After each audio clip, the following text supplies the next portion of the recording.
the History Channel original podcast, History This Week, February 13th, 1920. I'm Sally Helm. The YMCA is no stranger to meetings.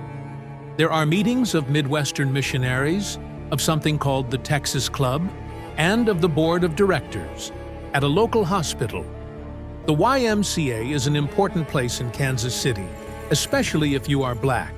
It is a place where young black men without a place to stay can get a nice room for about $2 a week. They can eat in the cafeteria and play piano in the lobby. It is also a place where black kids can take swimming lessons in the indoor pool. It is the only pool in town that black swimmers are allowed to use. And today, more than a dozen men have come to this brick building on P.O. Street for a very important meeting. The topic of the meeting is not missionaries, Texas, or hospitals. The men are here to talk about baseball. Baseball at this time is the most popular sport in America. But black players have been shut out of the major leagues for more than 30 years. So they have their own professional teams, the Chicago American Giants, the Detroit Stars, and the hometown Kansas City Monarchs. Black baseball players have their own teams, but they do not have their own league. And lately, many people have been calling for exactly that. One important black team owner wrote a big article about it this very month. He said, "We produce wonderful players, men with great talent. Many of them could easily play better than the average players in the white leagues if they were given the chance. Still, these black teams do not see the same popularity or financial success as white teams. The problem," the owner writes, "is simple: lack of organization. So that is why these men have come to Kansas City. They want to get organized, and they do. Rube Foster runs the meeting. He is the manager and owner of the famous Chicago American Giants and already a legendary person in the world of black baseball. In some ways, he has the most to lose by forming a league because he is already very successful on his own. But Foster supports the idea. In fact, he supports it so much that he has already started working on it. He takes out a document and shows it to the group. It is a charter for a new league called the Negro National League. Foster has even chosen a motto. The motto of the league is, "We are the ship, all else the sea." One person asks what that means. It means the Negro League is declaring independence. They are sending a message to Major League Baseball that a new and powerful group has arrived. The ship is the Negro League. The sea is everything else around it. Today, they are the ship, and everything else is the sea. How did black baseball survive when segregation became the unofficial rule in the major leagues? And how did black players, owners, and managers work together to create something that no baseball fan could ignore? Many stories about black baseball start with the name Jackie Robinson. But when Robinson joined the Brooklyn Dodgers in 1947, he was not the first black athlete in the major leagues. He was just the first in 60 years. Before Jackie Robinson, there was Bud Fowler. Bud Fowler began playing professional baseball in 1877, and Fowler was not even the first black baseball player. There is evidence that black people played baseball even when they were enslaved, so playing the game was not new. But there were not many places for black players to play professionally. That is Bob Kendrick, president of the Negro League's Baseball Museum.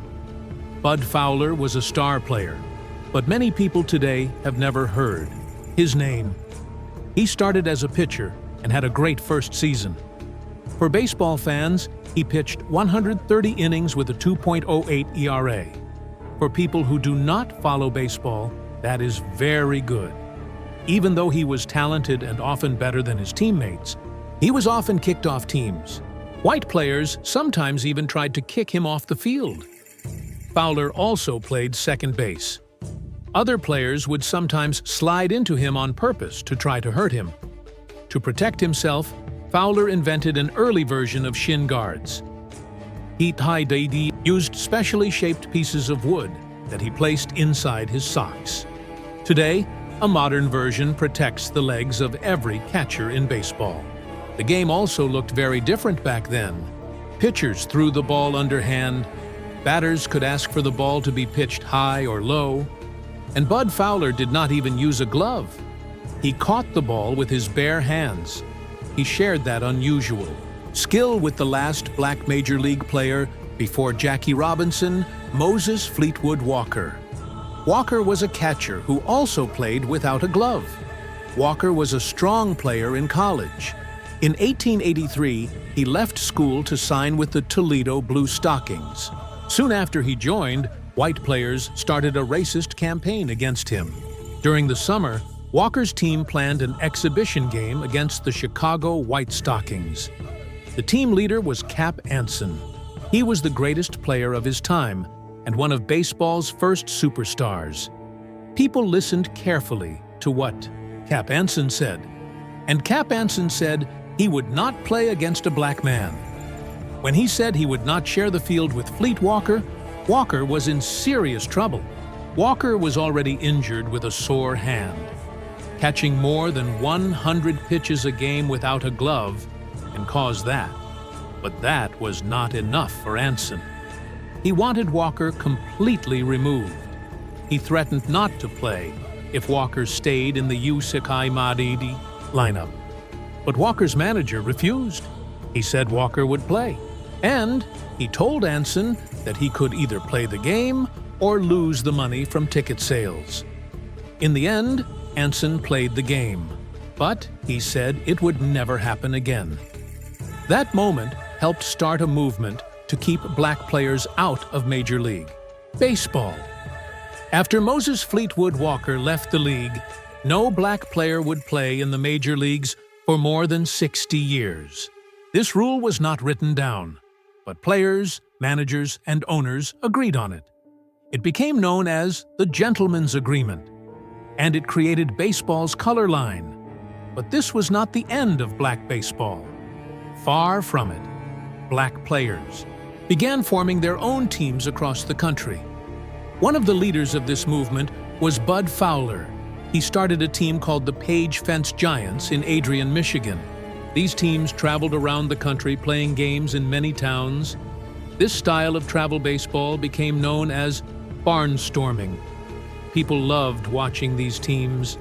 Whole towns would stop working to watch the games. Both black and white fans came to see them play. But barnstorming was exciting and unpredictable. Players often moved from team to team. The sport needed better organization, and that is where Rube Foster came in. Rube Foster was far ahead of his time. Many people say he invented the screwball pitch. He was also one of the greatest baseball minds ever. Foster grew up in Calvert, Texas. Most of his siblings died from tuberculosis. Doctors told him to spend as much time outdoors as possible to stay healthy. So he spent time outside playing baseball. By his teenage years, he was playing for independent black teams around Texas. At first, people underestimated him. He was the largest pitcher anyone had ever seen. Some fans laughed when they saw him. They thought he looked out of shape. But by the end of the game, he was usually the one laughing. He often won games 1-0. Soon he became known as the best black pitcher in America. He joined the famous Cuban X-Giants. Major League scouts came to watch him pitch. They knew he was an amazing player, but they still refused to break the color barrier. In 1902, Foster joined the X-Giants and began becoming involved in the business side of baseball. He also began standing up for other players. He wanted his teammates to earn better pay. When one owner refused to pay enough, Foster left for the Philadelphia Giants and brought several teammates with him. By 1907, at age 28, Foster was both a player and a manager for Chicago's Leland Giants. He created a fast and aggressive style of play. Players stole bases constantly and played boldly. If a player was tagged out while standing instead of sliding, Foster fined him $5. He even drew circles on the field and fined players if their bunts did not land inside them. The Leland Giants became a powerful team. In Chicago, they even played against a team run by Cap Anson himself. Anson was now 55 years old and still playing first base. He needed money and scheduled games against Foster's team. In one game, in D2 1909, Foster completely defeated Anson's team 8-1. Even though beating Anson felt satisfying, black baseball still had problems. Teams were not organized under one system. Rube Foster believed a national league could fix this. He began planning such a league during the 1910s. At the same time, racism in America was increasing. Many black Americans had moved north during the Great Migration, but racial violence followed them. In 1919, riots broke out in Chicago after a black teenager named Eugene Williams drowned in Lake Michigan during a racial conflict. The violence left 38 people dead and hundreds injured. Soon after these events, Foster fully committed to creating a black baseball league. In the winter of 1920, he called the meeting in Kansas City. He asked other team owners to join him in creating a national league.